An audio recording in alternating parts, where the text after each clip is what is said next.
Pemirsa, kembali lagi Asep Tapip dengan ngopinya di PJ TV Jabar Pisan. Kita lanjutkan tadi dengan peran ulama dalam era algoritma ya. Dan jangan asing, jangan aneh, algoritma itu nama dan diambil dari tokoh yang penemu ilmu itu. Ya, algoritma. Nih, sekarang tadi kan sudah ada peran-peran besar lah. Sekarang yang lebih menukik ke masyarakat, yang di kalangan bawah lah, yang bisa dilakukan oleh ulama dalam rangka menghadapi era ini. Betul. Saya ambil contoh gini, Bangsa. Masyarakat itu simpel-simpel kalau untuk kebutuhan agama. Contohnya, pekan depan kita akan masuk ke Ramadan. Ramadan itu sudah mulai kan? Umat bertanya-tanya perbedaan anak. Nah, itu hal seperti itu kesempatan yang sangat berharga untuk menanamkan kecintaan kepada agama, menanamkan kecintaan kepada para ulama. Kita nggak bisa loh ada banyak sesi agama beribadah yang tidak berdasarkan keahlian. Contoh nanti ilmu falak sangat dibutuhkan untuk menentukan hari tanggal 18 atau tanggal 19 gitu. Kemudian kita mau masuk ke mana? Mau masuk ke homogen atau melengkapi kesemuanya. Nah, harus kita sadari bahwa umat itu kalau kita homogen, jangan menafikan, pasti dia akan berkata, oh eta mah ulama A, oh eta mah ulama B, urang mah lain ka eta. Nah, itu teh sudah menjadi kalau umatnya tidak selurus yang kita bayangkan. Kemudian setelah mendengar kita, ini era AI, setelah mendengar kita jangan berharap sama seperti pas di Arab, kalau kita sudah kalah bicara, saya berbaiat kepada Anda kan gitu tradisinya. Jadi saya ikut Anda. Orang zaman sekarang kan nggak begitu. Ada bahasa nggak ngerti satu kata, ChatGPT, Gemini gitu kan. Jadi untuk menyambungkan pembicaraan. Nah, hal-hal seperti itu yang harus kita tanamkan. Contoh kesempatan itu. Ramadan. Kemudian masuk ke ranah-ranah yang sensitif. Kemarin saya tersentuh Pak Gubernur menyentil majelis ulama, hadir dong gitu kan ke Pasir Langu gitu. Betul. Contohnya di eko teologis kalau bahasa Kemenagnya kita harus masuk ke ranah-ranah. Sekarang Jawa Barat nih, sekolah, perguruan tinggi, semuanya materi-materi dikaitkan dengan eko teologis kalau bahasa Kemenagnya, atau bahasa ini pesantren ekologi bahasa. Nah, hal-hal seperti itu betul-betul kita masukkan. Contoh pendekatan fikihnya sudah jelas, itu ranahnya para ulama. Harus masuk ke situ. Kita intervensi sedikit saja ke hal-hal yang lebih teknis di luar keulamaan, dalam tanda kutip ya. Orang pasti cari pembandingnya. Ulama bicara ini, ahli teknologi lebih ngerti gitu. Nah, Anda siapkan saja regulasi mana yang ahli teknologi nggak boleh masuk ke ranahnya. Misalkan di Pasir Langu, ya bicara saja tentang teknis bagaimana memuliakan orang yang meninggal. Itu bentuk penghargaan terakhir. Mungkin itu hal-hal yang tidak menarik bagi orang tertentu, tapi di kalangan masyarakat bawah hal-hal seperti itu menjadi sangat besar perannya. Nah, aplikasi-aplikasi seperti itu saya kira perlu dimasukkan, termasuk ke pendidikan anak-anak gitu. Di sekolah maupun di masyarakat ya. Betul. Jadi ulama harus aktif terlibat.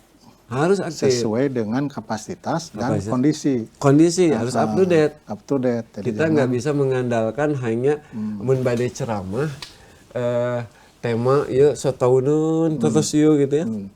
Lupa khutbah Jumat misalkan. Sunnahnya itu khutbah Jumat itu up to date. Ya, membahas hal yang sedang terjadi saat itu gitu ya. Dan kalau yang tidak up to date mah akan dinilai seperti angin lalu. Masjid juga, kalau masjid nggak up to date, misalkan masjid sekarang tema yang sedang besar itu tentang ekoteologi kita, masjid juga harus beradaptasi programnya. Harus ada, kalau masyarakat kesulitan mencari tempat sampah, masjid terlibat apa nih? untuk masyarakat di rumahnya membawa sesuatu, misal kebayang Pak Ngersa, kalau Jumatan yang jumlahnya sekian ratus, sekian ribu, umat dari rumahnya kesulitan buang sampah, ada sepatu bekas, dia bawa sepatu bekas ke masjid. Pekan itu si masjid membuat semacam kotak infaknya itu, bulan ini infak kami berupa sepatu bekas, baju bekas atau sebagainya, masuk. Bulan depan ganti lagi. Berapa dalam tanda kutip ya, ulama berperan, istilah nama masyarakat berdaya gitu, dan menjadi solutif. Jadi kalau bahasa MUI-nya,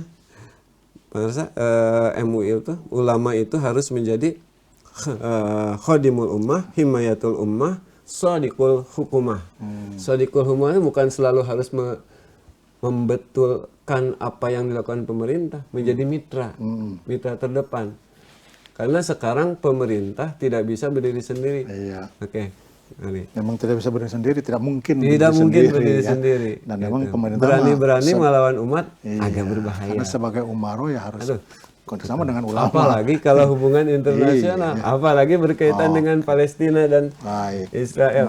Oke, menarik ya pemirsa, ngobrol tentang peran ulama ya yang memiliki kewajiban untuk mengeluarkan fatwa ya, dengan kondisi kekinian yang berbasis digital, tentu saja eranya AI ya, dan masuk kepada pola-pola kehidupan yang bisa dibaca oleh mesin sekarang itu ya. Betul. Jadi orang tuh suka apa itu pasti tahu, AI itu atau teknologi itu tahu, mesin itu tahu. Kalau saya misalnya sering buka tinju ya, jadi kalau begitu buka Facebook atau IG saya itu munculnya tinju terus jadi semakin saya tonton semakin muncul gitu, bahkan pertandingan-pertandingan zaman dulu juga ada. Saya tekankan tadi rasa penasaran itu ada levelnya Pak.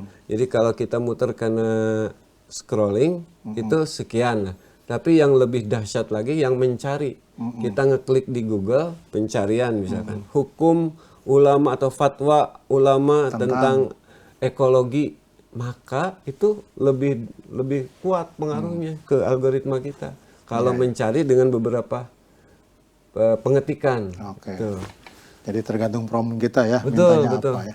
Akan mengikuti. Baik, nampaknya waktu sudah cukup ya untuk episode hari ini. Kita bicara tentang peran ulama ya di sisi fatwa dan kemudian algoritma yang bermain yang dibawa oleh teknologi. Dan peran ulama sangat kuat diharapkan untuk bagaimana mengendalikan umat ya sesuai dengan kondisi kekinian. Maka ulama tidak boleh ketinggalan zaman, ya, apalagi ulama ditinggalkan zaman. Demikian saya kira pemirsa untuk hari ini. Anak Raja makan siri di atas nampan. Sekian saja, terima kasih. Apabila yang salah mohon dimaafkan. Bubur sumsum dikucapkan. Assalamualaikum semuanya. Assalamualaikum.